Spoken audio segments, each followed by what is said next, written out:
નમસ્કાર મિત્રો, શ્રીમદ ભગવદ્ ગીતાની આ પવિત્ર યાત્રામાં તમારું ફરી એકવાર હાર્દિક સ્વાગત છે।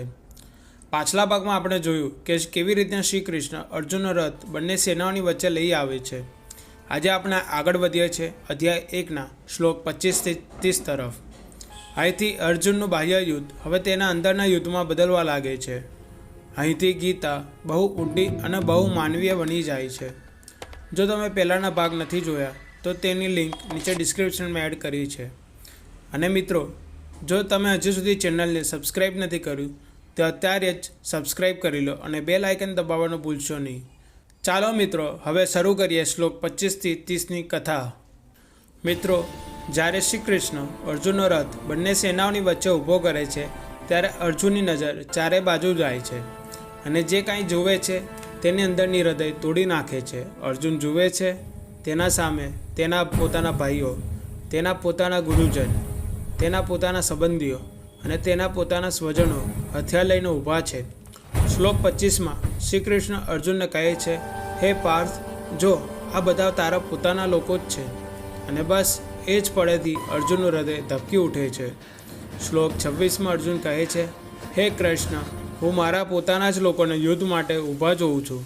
અહીં અર્જુન યોદ્ધા તરીકે નથી બોલતો, અહીં એક દીકરો, એક શિષ્ય અને એક માનવી બોલી રહ્યો છે।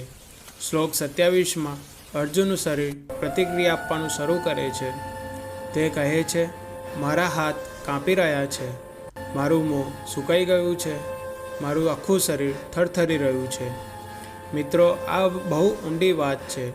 જો અર્જુનને મોટા યુદ્ધ જીત્યા, આજે એ જ અર્જુન પોતાના સ્વજનોને જોઈને અંદરથી તૂટી પડવા લાગ્યો છે। શ્લોક 28 અને 29માં અર્જુનની હાલત વધુ ખરાબ બની જાય છે। તે કહે છે, મારા રોવાટા ઊભા થઈ ગયા છે, ધનુષ્ય હાથમાંથી સરકી રહ્યું છે, મારું મન સંપૂર્ણ રીતે અશાંત છે।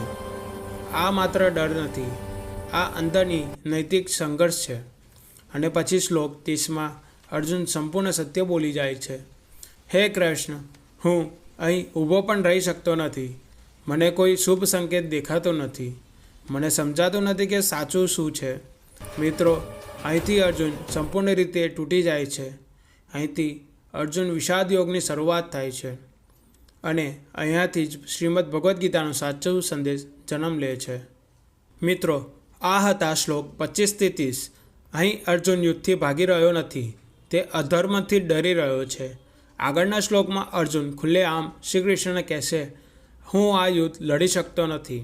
અને ત્યારબાદ શ્રી કૃષ્ણ તેને સમજાવશે ધર્મ, કર્મ અને જીવનનું અદ્ભુત અને જીવન બદલી નાખે એવું જ્ઞાન।